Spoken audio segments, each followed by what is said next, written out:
আজকে আমরা গ্যাসের প্রসারণের পরবর্তী অংশটা পড়ছি। আগের দিন আমরা শেষই করেছিলাম বয়েলের সূত্র দিয়ে, শুধুমাত্র বয়েলের সূত্রটাই পড়েছিলাম। এ প্রসঙ্গে তোমায় একটা কথা বলে রাখি যে প্র্যাকটিক্যালেও বয়েলের সূত্র আমাদের নির্ধারণ করতে হবে, নির্ণয় করতে হবে। তোমরা বই খুললে অনেকে দেখবে বয়েলের সূত্র নির্ণয় করার পদ্ধতি লেখা আছে, সেখানে ওই বয়েলের সূত্র নির্ণয় করার পদ্ধতি আমি পড়াইনি। ওটা যখন প্র্যাকটিক্যাল হবে তখন শিখে যাবে, আর ওটা করার দরকারও নেই।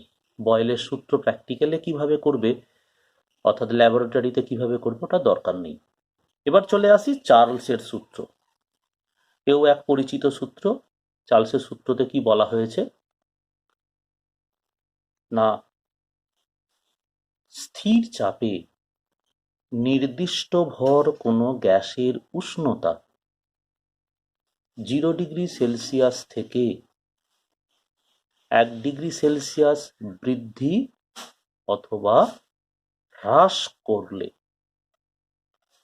গ্যাসের প্রাথমিক আয়তনের 1/273 অংশ, অর্থাৎ 0 ডিগ্রি সেলসিয়াস উষ্ণতায় গ্যাসটির যা আয়তন, তার 1/273 অংশ বৃদ্ধি অথবা হ্রাস পাবে।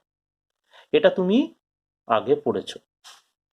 তাহলে আমরা এখন যেটা করতে চলেছি, সেই চার্লসের সূত্রটা একবার বলছি, যেটা একবার বললাম যে নির্দিষ্ট ভর কোনো গ্যাসের যদি চাপ স্থির থাকে বা স্থির চাপে নির্দিষ্ট ভর কোনো গ্যাসের উষ্ণতা 0 ডিগ্রি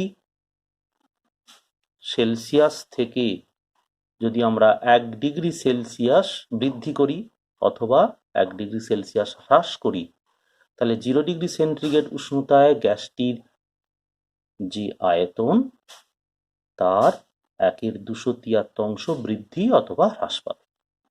ধরা যাক 0 ডিগ্রি সেন্টিগ্রেড উষ্ণতায় গ্যাসটির আয়তন V0। 1 ডিগ্রি সেন্টিগ্রেড উষ্ণতা 0 ডিগ্রি থেকে 1 ডিগ্রি করা হলো, তাহলে গ্যাসটার আয়তন কি হবে?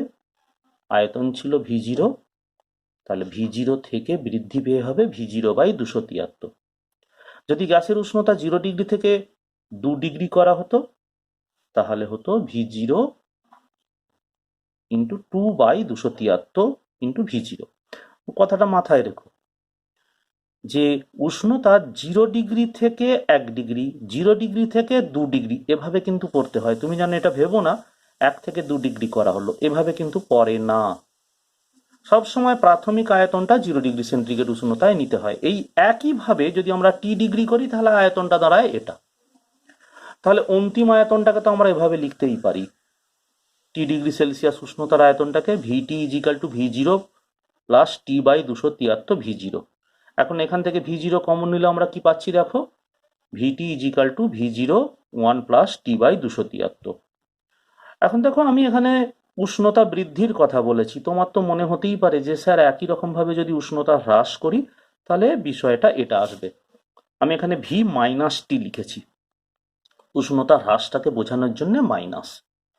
এখন একটা কথা ভেবে রেখো, বিষয়টা হলো এই, তুমি উষ্ণতা বাড়াও অথবা উষ্ণতা হ্রাস করো, তুমি যা খুশি করতেই পারো, এই দুটোর মধ্যে যেটা খুশি, প্রাথমিক উষ্ণতা সর্বদা 0 ডিগ্রি সেন্টিগ্রেড হবে। আর একটা কথা, তাহলে এই সূত্রের স্থির রাশি কোনগুলো? ভর ও চাপ। এখন খেয়াল করো, আমরা এই উষ্ণতার সাথে, স্থির চাপে উষ্ণতার সাথে নির্দিষ্ট ভর গ্যাসের, কতগুলো কথা বলছি শুনেছো তো? নির্দিষ্ট ভর গ্যাসের চাপ স্থির রেখে উষ্ণতা যদি পরিবর্তন করা হয়, আয়তন উষ্ণতার সাথে যেভাবে পরিবর্তিত হবে তার লেখচিত্রটা এঁকে দেখিয়েছি, দেখো। আমার লেখচিত্র নিয়ে আলাদা করে কিছু কথা বলার আছে, সেটা পরে বলবো। এরপর চলে আসি পরের অংশে, চাপের সূত্র। চাপের সূত্র অনুরূপ সূত্র, রেনোর চাপের সূত্র বলা হয় অনেক সময়। কি বলা হচ্ছে?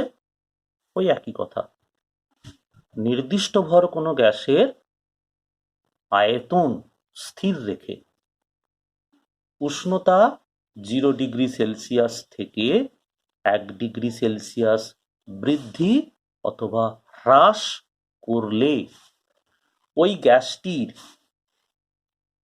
0°C উষ্ণতায় যে চাপ তার 1/273 অংশ যথাক্রমে বৃদ্ধি অথবা হ্রাস পাবে। এই যথাক্রমে কথাটা বলবে, আমি আগের সংজ্ঞায় বলেছি কিনা খেয়াল নেই, তবে আরেকবার বলছি যখন, তখন কথাটা মাথায় রেখো। অর্থাৎ তুমি যেমন চাপের সূত্রে উষ্ণতা বৃদ্ধি আর হ্রাস বলছো, এ দুটোর সাথে সামঞ্জস্য রেখে চাপেরও বৃদ্ধি বা হ্রাস বলবে, তো তাই কাজী কথাটা মাথায় রেখো। আরো একবার বলি, নির্দিষ্ট ভর কোনো গ্যাসের আয়তন স্থির রেখে উষ্ণতা 0°C থেকে 1°C বৃদ্ধি অথবা হ্রাস করলে গ্যাসটির 0°C উষ্ণতায় যে চাপ তার 1/273 অংশ যথাক্রমে বৃদ্ধি বা হ্রাস পাবে।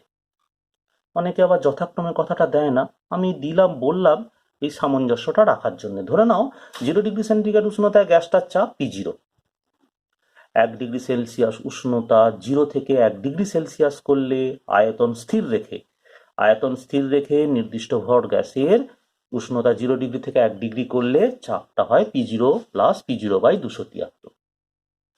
প্রক্রিয়াটা যদি 0 থেকে 2°র জন্য করা হতো তাহলে P0 প্লাস 2/273 ইন্টু P0। অনুরূপে 0 থেকে T0 করলে এটা, তাহলে অন্তিম চাপ আসে PT = P0 plus T/273 P0। তা P0 কমন নিলে এই সম্পর্ক, সেই আগের মতোই। যদি স্যার টেম্পারেচারটা ঋণাত্মক হতো তাহলে এখানে প্লাসের পরিবর্তে মাইনাস আসবে। অনুরূপভাবে লেখচিত্রটা দেখো, আমি এখানে একটু বোঝানোর চেষ্টা করেছি। এই সমীকরণটাকে একটু সাজিয়ে নিয়েছি। PT = P0 1 plus T/273। এই সাজিয়ে নেওয়া, যাদের ইতিমধ্যে সরল রেখা যদি পড়া হয়ে থাকে, এটা হলো সরল রেখার সমীকরণ প্রবণতা ছেদিতাংশের আকারে। এই এমটা হলো প্রবণতা, সেই সরল রেখার সামগ্রিক ছবিটা হলো এইটা। তাহলে স্যার আপনি এখানে এই টি গ্যাসের উষ্ণতা তো ঋণাত্মক তো হতে পারতো, মানে 0°র পর -1 -2 এই করে করে, হ্যাঁ হতে তো পারতোই, আমি আর সেটা দেখাইনি। হ্যাঁ দেখাবো, প্রয়োজনও আছে। আপাতত এইটুকু, উষ্ণতাটাকে 0°র পর বাড়ানো হয়েছে তাই দেখিয়েছি। তোমায় একটা কথা বলে রাখি, 0°র থেকে কমালেও যে লেখচিত্রের যে অংশটা হবে সেটা পরে আমাকে দেখাতে হবে, পরে দেখাবো। এবার এই জায়গায় পরীক্ষায় খুব বেশি গুরুত্বপূর্ণ, যেটা খুব পরে, সেইটার কথা বলছি, আয়তন গুণাঙ্ক আর চাপ গুণাঙ্ক। আচ্ছা, আমরা ইতিমধ্যে কঠিন পদার্থের কথা যদি বলি, দৈর্ঘ্য প্রসারণ গুণাঙ্ক পড়েছি, নিয়মটা তো জানো, L2 - L1/L1 T2 - T1। তুমি খেয়াল করো, দৈর্ঘ্য প্রসারণ গুণাঙ্ক পড়ে ফেলেছ, আয়তন প্রসারণ গুণাঙ্ক পড়েছ, সব কটা কঠিনের বলছি। এবং আবার L2 দৈর্ঘ্য প্রসারণ গুণাঙ্ক দিয়ে কেমন লেখা হয় এই লেখাগুলোও পড়েছ। আমরা তরলের ক্ষেত্রে আয়তন প্রসারণ গুণাঙ্ক পড়েছি, আবার ওটা ছিল প্রকৃত এবং আপাত। স্যার এখানে আমরা গ্যাসের ক্ষেত্রে সেইভাবে পড়ার চেষ্টা করছি। গ্যাসের আয়তন গুণাঙ্কটাকে বলা হয় স্থির চাপে আয়তন গুণাঙ্ক, আর চাপ গুণাঙ্কটাকে বলা হয় স্থির আয়তনে চাপ গুণাঙ্ক। আসলে গ্যাসকে উত্তপ্ত করলে, নির্দিষ্ট ভর কোনো গ্যাসকে উত্তপ্ত করলে তার চাপ ও আয়তন দুটোরই পরিবর্তন ঘটতে পারে। আমরা করি কি, যদি চাপকে স্থির রাখি তাহলে তাপ প্রয়োগে কেবলমাত্র গ্যাসের আয়তনের পরিবর্তনকে পর্যালোচনা করি, বা সেই বিষয়ে আমরা পাঠটা নিই, গ্যাসের পরিবর্তন কি হচ্ছে দেখি। অপরদিকে যদি আয়তনকে স্থির রেখে নির্দিষ্ট ভর গ্যাসের উষ্ণতা বৃদ্ধি করা হয় তাহলে চাপের কি পরিবর্তন হচ্ছে সেটা দেখি। তাহলে গ্যাসের গুণাঙ্ক, প্রসারণ গুণাঙ্ক দুটো, একটা হলো স্থির চাপে আয়তন গুণাঙ্ক। এবারে আসো এর সংজ্ঞাটা। যেমন দৈর্ঘ্য প্রসারণ গুণাঙ্কের কি সংজ্ঞা দিয়েছিলাম কঠিনের, একক উষ্ণতা বৃদ্ধিতে অর্থাৎ কঠিন পদার্থ নির্মিত কোনো দণ্ডের একক উষ্ণতা বৃদ্ধিতে একক দৈর্ঘ্যে যে দৈর্ঘ্যের প্রসারণ তাকে ওই কঠিনের দৈর্ঘ্য প্রসারণ গুণাঙ্ক বলে। আমরা গ্যাসের সেভাবে দেব, কিন্তু এখানে একটি ব্যতিক্রম আছে। ব্যতিক্রমটা কি? কঠিনের ক্ষেত্রে আমরা যখন প্রাথমিক উষ্ণতাটা বলতাম, খুব যদি পুঙ্খানুপুঙ্খ পরিমাপের প্রয়োজন না হতো তাহলে এটা 0°C বলার দরকার ছিল না, T1টা। কিন্তু গ্যাসের ক্ষেত্রে প্রাথমিক উষ্ণতা সর্বদা 0°C বলতে হবে। আমি এখানে একটা দেখিয়েছি, একটা সিলিন্ডারে কিছুটা গ্যাস ঘর্ষণবিহীন পিস্টনের মাধ্যমে আবদ্ধ আছে। এখন ওই গ্যাসটার আমরা চাপ স্থির রাখলাম। এবার যদি বাইরে থেকে তাপ দিই তাহলে গ্যাসটা আয়তনে প্রসারিত হবে। চাপ স্থির রাখতে গেলে পিস্টনকে দূরে সরে যেতে হবে। তাহলে এইবার ভালো করে দেখো চাপ গুণাঙ্কের কথাটা কি। এটা নির্দিষ্ট ভর কোনো গ্যাসের চাপ স্থির রেখে উষ্ণতা 0°C থেকে 1°C বৃদ্ধি করলে গ্যাসটির একক আয়তনে যে আয়তন প্রসারণ ঘটে তাকে গ্যাসটির স্থির চাপে আয়তন প্রসারণ গুণাঙ্ক বলে। পি লেখা হয়েছে দেখো গামার নিচে। এই পি অর্থাৎ যে গ্যাসটির চাপ স্থির, কিন্তু বলবো এটা স্থির চাপে আয়তন প্রসারণ গুণাঙ্ক, অনেক সময় আয়তন গুণাঙ্কও বলছি। তুমি একবার এখানে খেয়াল করো, এখানে কি বলেছিলাম?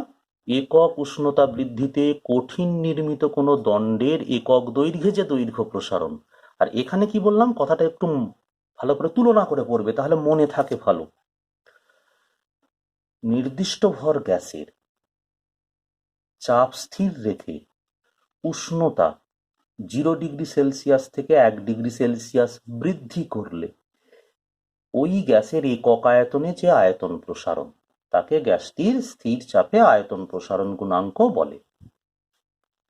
তুমি আবার হঠাৎ বলে বসবে এখানে স্যার বৃদ্ধি বলছেন, এখানেও বৃদ্ধি বলছেন, হ্রাস হয় না? সংজ্ঞাতে আমরা বৃদ্ধি দিয়েই বলি। তুমি হ্রাস দিয়ে বললে সেখানে এইটা বিষয়টা ঋণাত্মক আসতে পারে, আমরা বৃদ্ধি দিয়েই বলবো। দেখো এগুলো কোনাকুনি গুণ করলে ঠিক এদের মতো, এখানে যেমন V2 = V1 1 plus gamma T2 minus T1, ঠিক তেমন ভাবেই এসেছে VT অর্থাৎ অন্তিম উষ্ণতা প্রাথমিক অন্তিম আয়তন প্রাথমিক আয়তন, তারপরে এই যে সম্পর্কটা। আর আমরা চার্লসের সূত্র থেকে এটা পেয়েছি। তাহলে আমরা যদি তুলনা করি তাহলে গামা পি এর মান কত পাচ্ছি? 1/273, আর একটু ক্যালকুলেশন করলে 3.66 × 10⁻³ প্রতি ডিগ্রি সেন্টিগ্রেড। একটা বিষয় জেনে রাখো, কঠিন বা তরলের ক্ষেত্রে প্রকৃত আয়তন প্রসারণ গুণাঙ্কগুলো পদার্থ পাল্টালে পাল্টে যেত, কিন্তু এই জায়গায় যে কোনো গ্যাসের ক্ষেত্রে স্থির চাপে আয়তন প্রসারণ গুণাঙ্কের মান নির্দিষ্ট। স্থির চাপে আয়তন প্রসারণ গুণাঙ্কের মান নির্দিষ্ট, যেন মাথায় থাকে কথাটা। এরপর চলে আসি স্থির আয়তনে চাপ গুণাঙ্ক। তুমি খেয়াল করো তো, স্থির আয়তনে চাপ গুণাঙ্কটা কি? না, গামা ভি। স্থির আয়তনে চাপ গুণাঙ্ক, তার সংজ্ঞা সেই আগের মতোই। সংজ্ঞাটা কি বলছি? নির্দিষ্ট ভর কোনো গ্যাসের আয়তন স্থির রেখে উষ্ণতা 0°C থেকে 1°C বৃদ্ধি করলে গ্যাসটির একক চাপে যে চাপের বৃদ্ধি ঘটে তাকে ওই গ্যাসটির স্থির আয়তনে চাপ প্রসারণ গুণাঙ্ক বা চাপ গুণাঙ্ক বলে। সংজ্ঞাটা এখানে দেখতে পাচ্ছ, গাণিতিক ফর্মুলাটা দিয়েছি। উষ্ণতা 0° থেকে 1°C বৃদ্ধি করা হচ্ছে। এইবার দেখো এখানে আমরা সেই বিষয়টা আগের মতোই করেছি। আর অদ্ভুত ব্যাপার, রেনোর চাপের সূত্রটা যদি ঠিক এর তলায় লিখি, তাহলে গামা ভি এর মানটা আসছে 3.66 ইন্টু 10⁻³ প্রতি ডিগ্রি সেলসিয়াস। এইবার তুমি এখানে একটা বিশেষ বিষয় লক্ষ্য করো। আমি কঠিন, তরল, গ্যাস এদের প্রসারণ গুণাঙ্কগুলো লিখেছি। তুমি এই সংখ্যাগুলোকে বাদ দাও, শুধু 10⁻⁻6, 10⁻⁻5 আর 10⁻⁻3 কে লক্ষ্য করো। দেখো কঠিনের তুলনায় পারদ, তরল এই সংখ্যাগুলোকে বাদ দাও, 36, 18, 3.66 এগুলোকে ধরার দরকার নেই। তুমি পাশের এই সংখ্যাগুলোকে দেখো, 10⁻⁻, আর 10⁻⁻6, 10⁻⁻5। তার মানে ইস্পাতের তুলনায় পারদ 10 গুণ বেশি প্রসারণ গুণাঙ্কটা, আয়তন প্রসারণ গুণাঙ্কটা। আবার তরলের আয়তন প্রসারণ গুণাঙ্ক গ্যাসের সঙ্গে যদি তুলনা করি, গ্যাসের আয়তন প্রসারণ গুণাঙ্ক আর তরলের, স্যার গ্যাসের কোনটা ধরছেন? ওই স্থির চাপে আয়তন প্রসারণ গুণাঙ্কই ধরো। তাহলে দেখো, মানে গামা পি এর কথা বলছি, সেটা 100 গুণে শক্তিশালী, মানে 100 গুণ বড়। আর যদি কঠিনের সাথে গ্যাসের আয়তন প্রসারণ গুণাঙ্ক তুলনা করি, তাহলে এটা 1000 গুণে বড়। তার মানে প্রসারণ গুণাঙ্কের মান কঠিনের তুলনায় গ্যাসের আয়তন প্রসারণ গুণাঙ্ক 1000 গুণে বড়। তরলের তুলনায় গ্যাসের প্রসারণ গুণাঙ্ক 1000 গুণ। কেন এই কথাটা বললাম? না, তুমি গ্যাসকে তো আর ফাঁকা পাত্রে রাখতে পারবে না, তোমাকে বদ্ধ পাত্রে রাখতে হবে। তাহলে স্যার গ্যাসের প্রসারণ গণনা করার সময় পাত্রের প্রসারণ গণনা করা প্রয়োজন নেই স্যার? তুমি তো এই কথাটাই প্রথমে বলবে। তা তুমি এখানে লক্ষ্য করো, যে কঠিন পাত্রের তুলনায় গ্যাসের প্রসারণ গুণাঙ্কটা 1000 গুণ বড়, সেখানে কঠিনের প্রসারণটা পাত্রের, মানে কঠিন নির্মিত পাত্রের যে প্রসারণটা, আয়তন প্রসারণ যদি ঘটে উষ্ণতার কারণে, সেই প্রসারণটা গ্যাসের প্রসারণের কাছে একেবারে মিনিমাম, খুবই কম। তাই আমরা এখানে উল্লেখ করি না। তার মানে পাত্র, তাতে আমরা গ্যাস রেখেছি, বদ্ধ পাত্র, তাপ দিলে পাত্রের প্রসারণ হবে, গ্যাসেরও হবে। কিন্তু পাত্রের তুলনায় গ্যাসের প্রসারণটা 1000 গুণ বেশি, তাই পাত্রের প্রসারণটাকে আমরা হিসেবে আর রাখি না। কিন্তু তরল যখন কঠিন নির্মিত কোনো পাত্রে থাকবে, সেখানে এই সম্পর্কটা মাত্র 10 গুণ। তাই কঠিন নির্মিত পাত্রে তরল থাকলে তরলের আপাত আর প্রকৃত আয়তন প্রসারণ গণনা করতে হয়। এইবার এখানে একটা অঙ্ক করেছি। কিরকম অঙ্ক? আমরা বারবার বলেছি যে কঠিনের প্রসারণ গণনা করবার সময় প্রাথমিক উষ্ণতাটা কোথায় আছে অত না ধরলেও চলে, যে কোনো উষ্ণতা থেকে নিলেই চলে। কিন্তু গ্যাসের, সে তুমি ব্যবহারিক জীবনেই করো বা ল্যাবরেটরিতেই করো, যে কোনো কারণেই যদি করো, প্রাথমিক উষ্ণতা তোমায় সব সময় 0 ডিগ্রি সেন্টিগ্রেড উষ্ণতাতেই নিতে হবে। আমরা একটা অঙ্ককে করি দুভাবে। একটা নির্দিষ্ট ভর গ্যাস, যার 0 ডিগ্রি সেলসিয়াস উষ্ণতায় স্থির চাপে আয়তন, কথাটা আমি আর বারবার বলবো না, হ্যাঁ, মাথায় রেখো যে স্যার এই গোটা অঙ্কে স্যার চাপটাকে স্থির রাখার কথা বলেছেন। স্থির চাপে আয়তন 546 ঘন সেমি। এবার উষ্ণতা 0 ডিগ্রি সেলসিয়াস থেকে 100 ডিগ্রি সেলসিয়াস বাড়াবো, আবার 100 ডিগ্রি থেকে 200 ডিগ্রি, এই পথে একটা গণনা করব। 0 থেকে 100, 0 থেকে 200। তার মানে আমাদের গণনার দুটো ধাপ। আমি গ্যাসটাকে শেষ পর্যন্ত 0 ডিগ্রি থেকে 200 ডিগ্রিতে নিয়ে যেতে চাইছি, তাহলে আয়তনটা কতটা বাড়বে। কিন্তু গণনাটা দু ধাপে, একবার 0 ডিগ্রি থেকে সরাসরি 200 ডিগ্রি, একবার 0 ডিগ্রি থেকে 100, তারপর আবার 100 থেকে 200। দেখো এই সম্পর্কে ফেললাম, ভিটি is equal two V0 1 + T/273। 0 degree থেকে 100 ডিগ্রি করলে ওই গ্যাসটার আয়তন হয় 746 ঘন সেমি। আবার দেখো ওই গ্যাসটারই উষ্ণতা 100 থেকে যখন 200 করছি, সেই 746টাকে এবার প্রাথমিক আয়তন ধরছি, V1। ফর্মুলা সেই একই ফর্মুলা ফেললে গ্যাসটার শেষ পর্যন্ত আয়তন আসছে 1019.2 ঘন সেমি। অপরদিকে গ্যাসটার 0 ডিগ্রি সেলসিয়াস উষ্ণতায় আয়তনটাকে প্রাথমিক ধরে যদি 0 থেকে 200 সরাসরি যদি করি, তাহলে আয়তন আসে 946 ঘন সেমি। তাহলে গ্যাসটার এই দুটো উষ্ণতা ধরে আয়তনের পার্থক্য কত দেখো, 73.2 ঘন সেমি। তাহলে তুমি একটা কথা ভাবো, প্রথমে অঙ্কটা করেছি 0 থেকে 100, তারপর 100 থেকে 200, তার মানে 0 ডিগ্রি সেলসিয়াস উষ্ণতার আয়তনটাকে প্রাথমিক ধরে অঙ্কটা সমাধান করে 100 ডিগ্রি সেলসিয়াস উষ্ণতার গ্যাসের আয়তনটাকে বার করেছি। আবার 100 ডিগ্রি সেন্টিগ্রেড উষ্ণতায় গ্যাসের যে আয়তন সেটাকে প্রাথমিক ধরে 200 ডিগ্রি সেলসিয়াস উষ্ণতায় কি আয়তন সেটা বের করেছি। উল্টো দিকে দেখো, 0 ডিগ্রি সেলসিয়াস উষ্ণতায় গ্যাসের যে আয়তন সেটাকে ধরে নিয়ে একেবারে 200 ডিগ্রি সেলসিয়াস উষ্ণতায় গ্যাসের যে আয়তন হবে সেটা বের করেছি। তাহলে তফাৎ কোথায়? দুভাবেই তো আমি সেই শেষ পর্যন্ত 200 ডিগ্রিতে এসেছি। তফাৎ দেখো প্রায় 73.2 ঘন সেমি। সুতরাং এই জন্যেই এত বড় তফাৎটা কঠিন বা তরলের ক্ষেত্রে হলে হতো না। মানে এইভাবে যদি কঠিন বা তরলের আয়তন প্রসারণ নির্ণয় করতাম, গ্যাসের ক্ষেত্রে হয়। তাই গ্যাসের উষ্ণতা সর্বদা প্রাথমিক উষ্ণতা 0 ডিগ্রি। এতখানি তো পড়লাম স্যার, পরীক্ষার জন্য ইম্পর্টেন্ট এই দুটো, আয়তন গুণাঙ্ক আর চাপ গুণাঙ্কের সংজ্ঞা দেবে, আর আয়তন গুণাঙ্ক আর চাপ গুণাঙ্কের সম্পর্কটা প্রতিষ্ঠা করো। এটা মাস্ট তোমার এইচএস এর জন্য।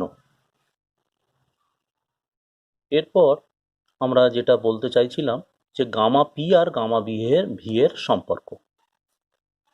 খেয়াল করো কি বলছি দেখো, ধরা যাক 0 ডিগ্রি সেন্টিগ্রেড উষ্ণতায় এম ভর একটা গ্যাসের আয়তন V0 এবং চাপ P0। এইখানটা সেটা নির্দেশ করছে। 0 ডিগ্রি সেন্টিগ্রেড উষ্ণতায় নির্দিষ্ট ভর গ্যাস, গ্যাসটার ভর M0, এম এই যে গ্যাসটার ভর এম। আমি যে লেখাগুলো দেখাচ্ছি সেগুলোই কেবল দেখো, আমি যেখানটা দেখাচ্ছি আর তুমি পড়ছো অন্য জায়গায়, এমনটা করো না। 0 ডিগ্রি সেলসিয়াস উষ্ণতায় এম ভর গ্যাসের চাপ P0, আয়তন V0। এখন চাপকে স্থির রাখা হলো। চাপকে স্থির রেখে ওই নির্দিষ্ট ভর গ্যাসটার উষ্ণতা 0 ডিগ্রি সেলসিয়াস থেকে বাড়িয়ে টি ডিগ্রি করা হলো। তাহলে আয়তন হলো ভিটি। এই যে আয়তন হলো ভিটি, তাহলে VT is equal to V0 1 plus gamma P into T. Gamma পিটা কি? স্থির চাপে গ্যাসের আয়তন প্রসারণ গুণাঙ্ক। স্থির চাপে আয়তন প্রসারণ গুণাঙ্ক বা আয়তন গুণাঙ্ক বলতে পারি। পুনরায় গ্যাসটিকে আবার সেই প্রাথমিক অবস্থানে নিয়ে আসা হলো ধরে নাও। তার মানে স্যার আবার গ্যাসটার উষ্ণতা 0 ডিগ্রি সেলসিয়াসে আনা হলো, চাপ যেমন ছিল P0 তেমন P0, আয়তন সেই V0। এইবার গ্যাসটির উষ্ণতা বৃদ্ধি করা হলো কোথায় না, আবার টি ডিগ্রি বৃদ্ধি করা হলো, 0 ডিগ্রি থেকে টি ডিগ্রি বৃদ্ধি করা হলো, কিন্তু এবারে আয়তন স্থির রেখে। তাহলে আয়তন স্থির রেখে যদি উষ্ণতা বৃদ্ধি করি তাহলে চাপ সে বৃদ্ধি পাবে। ওই গ্যাসের আয়তন V0-তে স্থির রেখে উষ্ণতা 0 ডিগ্রি থেকে বৃদ্ধি করে টি ডিগ্রি করলে চাপ হয় PT. PT is equal to কি? P0 1 plus gamma V into T. তাহলে ব্যাপারটা দাঁড়ালো কি, আমি উষ্ণতা দুই ভাবেই টি ডিগ্রি করলাম, 0 ডিগ্রি থেকে টি ডিগ্রি। একবার চাপকে স্থির রেখে আয়তন বাড়িয়ে করলাম ভিটি, আরও একবার সেখানে আয়তনকে স্থির রেখে উষ্ণতা করলাম টি ডিগ্রি। তাহলে দেখো দুটো গ্যাস সেই একই ভরের, কারণ একটাই তো গ্যাস এম ভরের। একবার টি ডিগ্রিতে করেছিলাম যখন, তখন চাপ ছিল P0, আয়তন ভিটি। আবার একবার টি ডিগ্রিতে নিয়ে গেলাম, তখন চাপ ছিল পিটি, আয়তন V0। তার মানে এই দুটো পরিস্থিতি একই উষ্ণতায় সমভর সম্পন্ন গ্যাস, কিন্তু চাপ আর আয়তন তাদের আলাদা। তাহলে একই উষ্ণতায় যদি থাকে তাহলে আমরা কি বলতে পারি, এই দুটো অবস্থা সম উষ্ণতায় আছে নির্দিষ্ট ভর গ্যাসের ক্ষেত্রে। তার মানে বয়েল সূত্রের প্রাথমিক নিয়মটা তো এ মান্য করছে, নির্দিষ্ট ভর আর একই উষ্ণতা। তাহলে সেক্ষেত্রে বয়েলের সূত্র প্রযোজ্য। আচ্ছা, এখানে এক প্রসঙ্গে একটা কথা বলি, গামা ভি এর কথাটা একটু বলে দেবে। স্থির আয়তনে চাপ প্রসারণ গুণাঙ্ক বা চাপ গুণাঙ্ক। এইবার লক্ষ্য করো, দুটোই যেহেতু এক তাই বয়েলের সূত্র প্রয়োগ করেছি। করলে আমরা শেষ পর্যন্ত কি পাচ্ছি? P0 V0 1 plus gamma P T. এটাও তাই। এখন দুই দিকটা P0 V0 যদি কাটাকাটি হয়ে যায়, পড়ে থাকে কি? এইটা। তাহলে আমরা এই প্রমাণটা পড়লাম। এইবার এখানে চার্লসের সূত্রটা আরেকবার লিখেছি। কি করেছি? চার্লসের সূত্রটা আরেকবার লিখে না, এখানে আমরা দেখতে চেয়েছি কোনো একটা গ্যাসের উষ্ণতা যদি -273 ডিগ্রি সেন্টিগ্রেডে নিয়ে চলে যায়, তাহলে গ্যাসের আয়তন হয় 0। এখন কথাটা দাঁড়াচ্ছে এটা, চাপের ক্ষেত্রেও যদি এই একই কথা, গ্যাসের উষ্ণতা যদি আমরা 273 ডিগ্রি সেন্টিগ্রেডে নিয়ে যাই, তাহলে কি হবে? গ্যাসের ক্ষেত্রেও আয়তনটা শূন্য হবে, এই চাপটা শূন্য হবে। এই জায়গাটা থেকে পরম শূন্য উষ্ণতার কনসেপ্টটা এসেছে। যে উষ্ণতায় কোনো গ্যাসের চাপ বা আয়তন শূন্য হয়, সেই উষ্ণতাটাকে পরম শূন্য উষ্ণতা বলি। কত সেটা? -273 ডিগ্রি সেলসিয়াস। যদি একটু নিখুঁতভাবে বলি, তাহলে মানটা দাঁড়ায় 273.15 ডিগ্রি সেলসিয়াস। এখন পরম শূন্যটাকে পরম অ্যাবসলিউট কেন বলে? পরম বলার পিছনে কারণটা শোনো। আমরা যে সেলসিয়াস থার্মোমিটারটা ব্যবহার করি, সে তো বিশুদ্ধ জল যে উষ্ণতায় জমে বরফে পরিণত হবে, প্রমাণ বায়ুমণ্ডলীয় চাপে যে উষ্ণতায় বিশুদ্ধ জল বরফে পরিণত হবে, আমরা সেই উষ্ণতাটাকে ফ্রিজিং পয়েন্ট বা নিম্ন উষ্ণতা বলি বা নিম্ন স্থিরাঙ্ক বলি থার্মোমিটারের। তাহলে তো আমরা জলের ধর্মটা উপর ব্যবহার করে থার্মোমিটারটা বানিয়েছি বা টেম্পারেচার নির্ণয় করেছি। কিন্তু এই পরম উষ্ণতা বলতে যেটা বুঝি, সেটা নির্দিষ্ট কোনো গ্যাসের ক্ষেত্রে প্রযোজ্য নয়, যে কোনো গ্যাসের ক্ষেত্রে। তার মানে এই উষ্ণতাটা গ্যাসের প্রকৃতির ওপর নির্ভর করছে না, গ্যাসের প্রকৃতির উপর নির্ভর করছে না, যে কোনো গ্যাসের ওপর। তাই কথাটা পরম এসেছে। এখন এই -273.15 ডিগ্রি, এটাকে আমরা আমরা যদি খুব নিখুঁতভাবে মাপি, তাহলে এই টেম্পারেচারটা আসছে। এখন এই -273কে 0 ধরে সেলসিয়াস স্কেলের অনুরূপ একটা স্কেল নেওয়া হয়েছে, তৈরি করা হয়েছে, যেটাকে আমরা কেলভিন স্কেল বলে থাকি। আগে অ্যাবসলিউট বলা হতো, এখন কেলভিন স্কেল বলা হয়ে থাকে। অর্থাৎ -273কে 0 ধরা হয়েছে। এরপর সেলসিয়াস স্কেলের উষ্ণতা যদি বাড়ানো হয় 1 ডিগ্রি, -272। তুমি জানো বাড়ানো মানে -274 ভেবো না, মাইনাস চিহ্নটা আছে, মাথায় রেখো। 1 ডিগ্রি বাড়ালে -272, আবার 1 ডিগ্রি বাড়ালে -271। তেমনি অনুরূপ যে স্কেলটা, কেলভিন স্কেলটা তৈরি করা হয়েছে, তারও সর্বনিম্ন মানটা 0। -273 ডিগ্রি সেন্টিগ্রেডটাকে কেলভিন স্কেলে 0 ধরে সেলসিয়াস স্কেলের অনুরূপ একটা স্কেল কল্পনা করা হয়েছে, সেটা কেলভিন স্কেল বলি। সেলসিয়াস স্কেল আর কেলভিন স্কেলের মধ্যে সম্পর্কটা একবার দেখো। আমরা টিতে যদি সেলসিয়াস স্কেলের কোনো পার্টকে লিখি, আর ক্যাপিটাল টিটা হবে সেই কেলভিন স্কেল, অর্থাৎ সেলসিয়াস স্কেলে প্রকাশিত কোনো পাঠের সাথে 273 যোগ করলে আমরা কেলভিন স্কেলের পাঠটা পাবো। এবার চলে আসছি আমরা পরের জায়গায়, চার্লসের সূত্র আর পরম উষ্ণতা। কি ব্যাপারটা বলতে চলেছি দেখো। আমরা আবার আগের মতো সূত্রটা লিখছি। এম ভরের একটি গ্যাস স্থির চাপে 0 ডিগ্রি সেন্টিগ্রেড উষ্ণতায়, আয়তন V0। উষ্ণতা T1 ডিগ্রি সেলসিয়াস উষ্ণতায়, আয়তন V1 = V0 1 + T1/273। আচ্ছা, আগের সাথে যেন মেলাবে না। আগে V1-এ আমি করেছিলাম, মানে এটা 1 নয়, উষ্ণতা বাড়িয়ে যখন T1 করা হয়েছে তখন T1/273। এটাকে লসাগু করে নিলে এটা লিখতে পারি। এখন খেয়াল করো তো, কেলভিন স্কেলেতে আমি যদি এই সেলসিয়াস স্কেলের সম্পর্কটাকে লিখি, এই দেখো এখানে T1 = t1 + 273। আমি করলাম কি, এই জায়গাটায় ক্যাপিটাল T1 বসিয়ে দিলাম। বসিয়ে দেওয়ার পর V1/T1 V0/273 করেছি। এখন ভাবো তো, উষ্ণতা বাড়িয়ে যদি T2 ডিগ্রি করা হয়, স্যার কোথা থেকে? 0 ডিগ্রি থেকে T2 ডিগ্রি, তাহলে এখন আয়তনটা কি হবে? আগের মতোই, V2 = V0 1 + T2/273। ওই একই রকমভাবে এটা লিখতে পারি। স্যার T2 + 273, এই যে T2 কেলভিন সমান small T2 plus 273 degree Celsius, এই গোটাটাকে ক্যাপিটাল T2 দিয়ে লিখেছি। V0/273 এই বিষয়টা এলো। তাহলে এই দুটো সম্পর্ক থেকে আমি কি আনছি দেখো, V1/T1 = V2/T2। না স্যার, এই দুটো সম্পর্ক সমান আসছে V0/273। তাহলে এটা তো ধ্রুবক, কনস্ট্যান্ট, কারণ 0 ডিগ্রি সেলসিয়াস উষ্ণতায় নির্দিষ্ট ভর গ্যাসের চাপ স্থির থাকলে, একটা কথা মাথায় রেখো, চার্লসের সূত্র মানেই তো চাপ স্থির। চাপ স্থির থাকলে 0 ডিগ্রি সেলসিয়াস উষ্ণতায় নির্দিষ্ট ভর গ্যাসের আয়তনটাও তো স্থির, সুতরাং এটা ধ্রুবক। এই সম্পর্কটাকে এমনি আমরা এভাবে লিখতে পারি, V/T = ধ্রুবক, যে কোনো গ্যাসের ক্ষেত্রে চাপ স্থির থাকলে নির্দিষ্ট ভর গ্যাসের।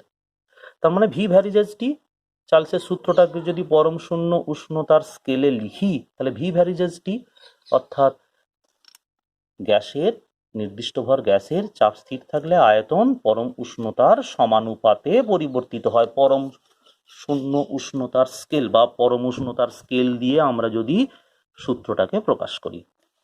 এবার খেয়াল করো, এটা কার মতো? V = KT।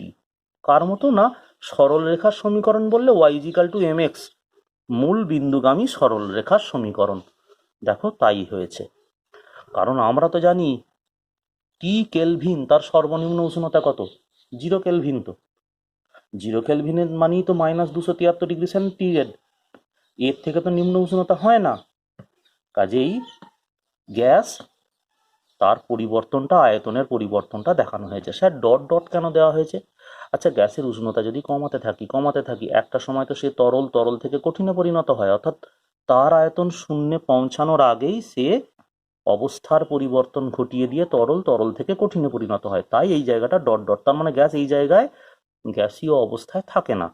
এই টেম্পারেচারটা T কেলভিন উষ্ণতা। আর মনে রাখবে, এই অরিজিনটা 0 কেলভিন উষ্ণতার দিক থেকে চাপ স্থির থাকলে। যদি তোমায় পরীক্ষায় প্রশ্ন করে যে চার্লসের সূত্রটা পরম উষ্ণতা দিয়ে গ্রাফ লেখচিত্রটা আঁকো, তাহলে এটা। এবার দেখো, আগের যে কথাটা বলেছিলাম, আমরা পড়বার সময় উষ্ণতার যে পরিবর্তনটা গণনা করেছিলাম, আয়তনের সাথে উষ্ণতার পরিবর্তনের লেখচিত্র দেখো, বাকিটুকু দেখায়নি। এটা আমার কিন্তু খুব পছন্দের লেখচিত্র নয়, এইটা করবে। উষ্ণতার সাথে গ্যাসের আয়তনের পরিবর্তন, এই যে -273 ডিগ্রি সেন্টিগ্রেড দেখিয়ে দিয়েছি, কেলভিন স্কেল বলে এটা, আর সেলসিয়াস স্কেল বললে এটা। এখানে -273 ডিগ্রি দেখানো হয়েছে, এই জায়গাটায় দেখানো হয়েছে গ্যাস ওই সময় আর গ্যাসীয় অবস্থা বজায় রাখতে পারে না, সে তরল থেকে কঠিনে পরিণত হয়ে যায়।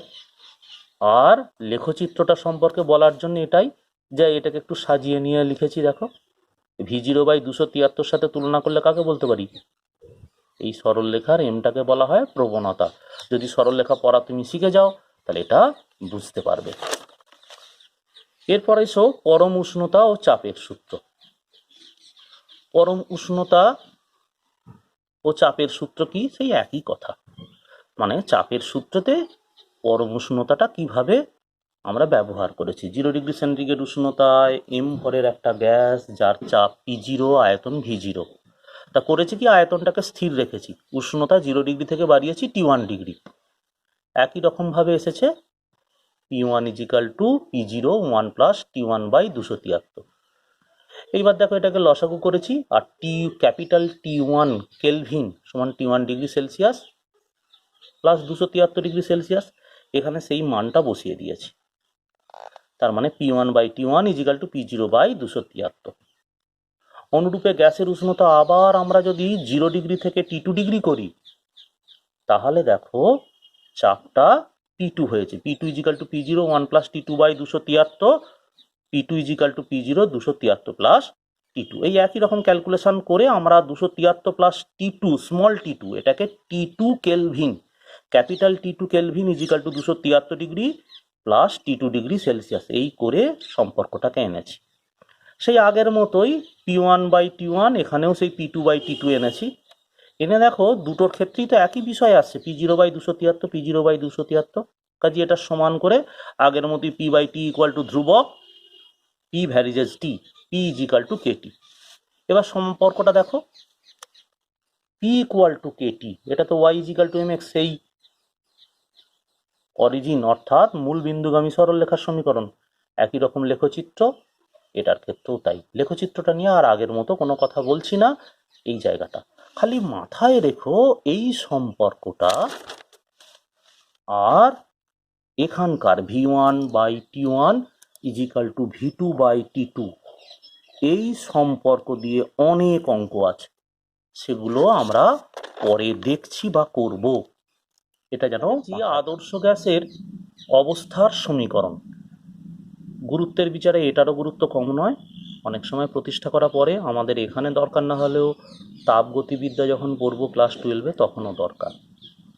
আচ্ছা দেখো, আমরা কি কি পেয়েছি? উষ্ণতা স্থির থাকলে বয়েলের সূত্র কি? V varies as 1/p। আবার চাপ স্থির থাকলে চার্লসের সূত্র ভি ভ্যারিজেস T। তাহলে চাপ ও উষ্ণতা উভয় পরিবর্তিত হলে এই জায়গাটাকে লিখতে পারি ভি ভ্যারিজেস T/p।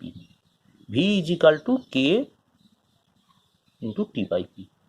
সুতরাং PV/T = k। আমাদের এই পর্যন্ত দরকার হতে পারে। এবার এটাকেই আমরা সমীকরণটাকে একটু ভালোভাবে লিখেছি। দেখো, P1V1/T1 = P2V2/T2। এটাকে পরিবর্তন করেছি। নির্দিষ্ট ভর গ্যাস, তো গ্যাসটার ভর যদি m হয়, আমরা আয়তনটাকে কিভাবে লিখতে পারি? আয়তনটাকে দেখো, ভর বাই ঘনত্ব। স্যার, T1 উষ্ণতায় গ্যাসটার ঘনত্ব D1। আর একই সময় ওই V2 আয়তন যখন, তখন ওই নির্দিষ্ট ভর গ্যাসটার ঘনত্ব D2। তখন আমরা এভাবে লিখতে পারি P1/D1T1 = P2/D2T2। এই সময় কিন্তু উষ্ণতাটা সর্বদা কেলভিন স্কেলে প্রকাশিত। এটা যেন মাথায় থাকে। আদর্শ গ্যাসের অবস্থার সমীকরণ পড়লাম, আর এখান থেকে এই সম্পর্কটা, এই দুটো বক্স করা সম্পর্ক দিয়েই অনেক অঙ্ক আছে, পরবর্তীকালে দেখব। এবার আসি আদর্শ গ্যাস কারা? কারা আবার? যারা চার্লস আর বয়েল সূত্র মেনে চলে, তারাই আদর্শ গ্যাস। আদর্শ গ্যাসটাকে, সূত্রটাকে একটু অন্যরকম ভাবে লিখেছি এবার। PV = KT। 1 গ্রাম অনুপরিমিত যে কোনো আদর্শ গ্যাসের ক্ষেত্রেই কে এর মানটা অভিন্ন। এটাকে আমরা সর্বজনীন গ্যাস ধ্রুবক বলে থাকি, আর দিয়ে প্রকাশ করি। আর যদি 1 গ্রাম অণু না হয়, n গ্রাম অণু হয়, তাহলে সম্পর্কটাকে এভাবে লিখবো। আর এর ক্ষেত্রে লিখেছি দেখো PV/NT। একবার এই রাশিটার এককের দিকটা একবার দেখে নাও। এককটা কি আছে? ওই দেখো, PV = nRT-টাকে এভাবে লিখেছি, R = PV/NT। তাহলে কি আছে? P এর একক নিউটন প্রতি মিটার স্কোয়ার, V এর একক আয়তন কিউব, আর n গ্রাম অণুর সংখ্যা মোল, আর T হচ্ছে কেলভিন। তাহলে এই সম্পর্কটা শেষ পর্যন্ত আসে দেখো, নিউটন প্রতি মিটার স্কোয়ার, মিটার কিউব, মোল, কেলভিন, এগুলো গুণ করে শেষ পর্যন্ত নিউটন মিটার মানে কি? সেই কার্যের একক। আমি তো আগেই বলেছি P আর V, প্রথম ভিডিওটাতে নিশ্চয়ই খেয়াল করেছো যে চাপ আর আয়তনের গুণফলটা আদতে কার্যের একক। তাহলে জুল প্রতি মোল প্রতি কেলভিন। এবার দেখো, এখানে ফিরে আসি। সর্বজনীন গ্যাস ধ্রুবকে PV = nRT। আবার মোল সংখ্যা কি করে পেতে পারি?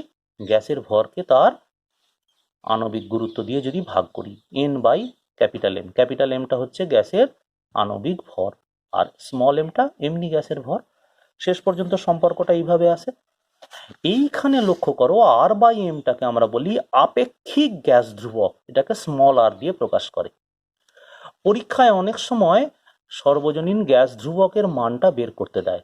R = P0 V0 N T0। আমি সব CGS-এ করেছি। P এর মানটা তো জানো, প্রমাণ বায়ুমণ্ডলীয় চাপ। V0টা হচ্ছে প্রমাণ অবস্থায় 1 গ্রাম অনুপরিমিত গ্যাসের আয়তন। Nটার মান তো 1, আর T এর মান 273 কেলভিন। 273 কেলভিন। তাহলে 273, এখানে 276 হয়ে গিয়েছিল ভুলবশত, যাই হোক 273 কেলভিন মাথায় রেখো, 273 কেলভিন। তাহলে এটা ক্যালকুলেশন করে আমরা পাচ্ছি 8.31 × 10⁷ আর্গ প্রতি কেলভিন প্রতি মোল। আর এটা CGS-এ না করে যদি SI-তে করো, এটাতে আসবে।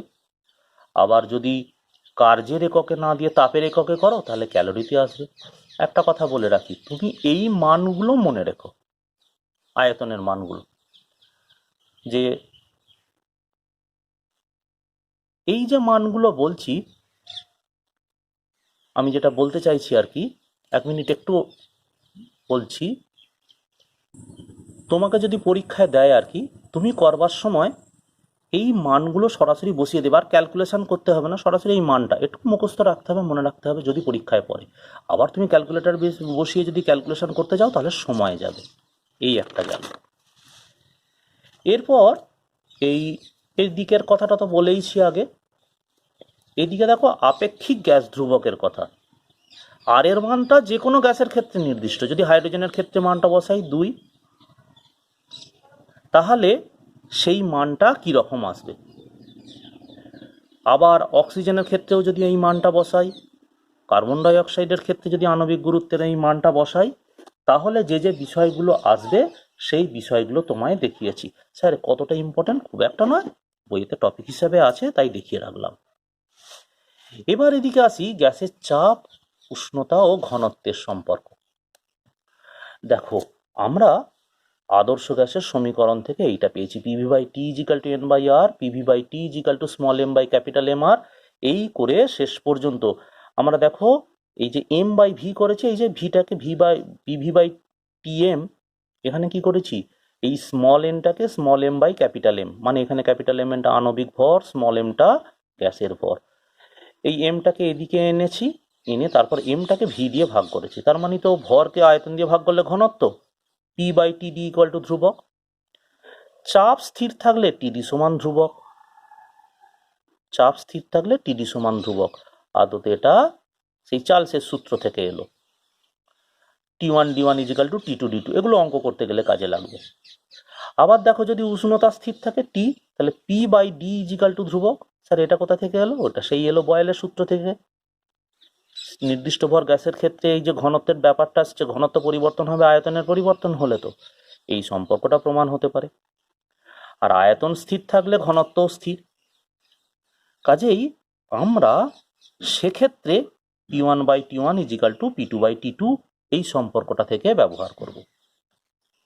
এরপর আমাদের শেষ যে বিষয় সেটা হলো ডাল্টনের আংশিক চাপ সূত্র। খুব একটা ইম্পর্টেন্ট নয়, ছোট ছোট বলে রাখছি। কি বলা হয়েছে, ধরে নাও পরস্পরের সাথে রাসায়নিক বিক্রিয়া করে না এরূপ 3টে গ্যাস A, B আর C, 3টেরই আয়তন V, 3টেই একই উষ্ণতায় আছে, আলাদা আলাদা 3টে পাত্রে। এখন তাদের চাপগুলো আলাদা আলাদা, P1, P2, P3। গ্যাস 3টেকে যদি একটা পাত্রে রাখি এবং উষ্ণতা যদি তাদের T কেলভিনই হয়, মানে যে পাত্রে রাখা হলো তার উষ্ণতা T কেলভিন। স্যার এই পাত্রর আয়তন, এই 3টে যেমন আয়তন ছিল তেমনই যদি আয়তন V হয়, তাহলে এর মোট চাপ হবে P। এই P চাপের পরিমাণ কত না, 3টে গ্যাসের পৃথক পৃথক ভাবে আলাদা আলাদা করে থাকার সময় যে চাপ দিত সেই চাপের সমষ্টির সমান। এটাই হলো ডাল্টনের আংশিক চাপের সূত্র। তার মানে পরস্পরের সাথে রাসায়নিক বিক্রিয়া করে না এরূপ 3টি গ্যাস, যাদের প্রত্যেকটির উষ্ণতা এবং আয়তন অভিন্ন, তাদের প্রত্যেক গ্যাস 3টিকে যদি একই আয়তনের পাত্রে একই উষ্ণতায় রাখা হয়, তাহলে গ্যাস 3টি সম্মিলিতভাবে যে চাপ দেবে তারা পৃথক পৃথক যে চাপ দিত তাদের সমষ্টির সমান। ওই আংশিক চাপের একটা সম্পর্ক আমরা এখানে করেছি, কিভাবে প্রতিষ্ঠা করা যায় একটু অন্যরকম ভাবে। ধরে নেওয়া যাক T কেলভিন উষ্ণতায় V আয়তনের পাত্রে একটা গ্যাস আছে, তার চাপ P1, রাসায়নিক বিক্রিয়া পরস্পরের সাথে করে না এরকম আর একটা গ্যাস, তারও আয়তন V2, চাপ P2। এখানে একটু অন্যরকম ভাবে ভাবা হয়েছে, এই গ্যাস দুটোকে এমন একটা পাত্রে রাখা হয়েছে যে পাত্রটার আয়তন V1 + V2। গ্যাসটা এর ভেতরে পুরে দেওয়ার পরেও যেন উষ্ণতাটা ঠিক T থাকে। এখন নতুন চাপ হলো P, ভেতরে প্রবেশ করার ফলে এখন গ্যাসের সামগ্রিকভাবে আয়তনটা বেড়ে গেছে, তো তাহলে চাপ নিশ্চয়ই আর P1 থাকবে না, এখন হয়ে গেছে গ্যাস P1', P2'। তাহলে উষ্ণতা সব ক্ষেত্রেই নির্দিষ্ট। তাহলে দেখো এই প্রথম গ্যাসটির চাপ ছিল P1 V1 T কেলভিন উষ্ণতায়। গ্যাসটা যখন বড় পাত্রে প্রবেশ করিয়ে দেওয়া হয়েছে, তখন এই গ্যাসটা বড় পাত্রের আয়তনটাকে দখল করেছে, আয়তন তার V, চাপ হয়ে গেছে P1'। তাহলে বয়েলের সূত্র প্রযোজ্য, P1V1 = P1'V। অনুরূপভাবে দ্বিতীয়টা ছোট পাত্রে ছিল আয়তন V2, টি উষ্ণতায়, টি কেলভিন উষ্ণতায়, চাপ তার P2। বড় পাত্রে দেওয়া হয়েছে, আয়তনটা সেই আগের মতো V হয়ে গেছে। দ্বিতীয় গ্যাসটাও গোটা পাত্রটাই দখল করবে, আয়তন V। তাহলে P2 dash into V equal to P2 V2। এবার এখান থেকে কি করেছি, P1 ড্যাশের সম্পর্কটা বার করেছি। P1 ড্যাশের মানটা দেখো স্যার, এখানে কি করেছেন, ওই ভি এর জায়গায় V1 প্লাস V2 বসিয়েছি, এই মানটা। আবার এদিকে P2 ড্যাশের ক্ষেত্রেও তাই বার করেছি, এই P1 ড্যাশ আর P2 ড্যাশ বের করে আলাদা করে বসিয়ে দিয়েছি। এটা দিয়ে খুব একটা অঙ্ক আসে না, তবু তোমাকে দেখিয়ে রাখলাম, এইটুকু খালি দেখে রেখো। আর যে অঙ্কগুলো তোমাদের পাঠিয়ে দিচ্ছি সেই অঙ্কগুলো সব সলভ করবে।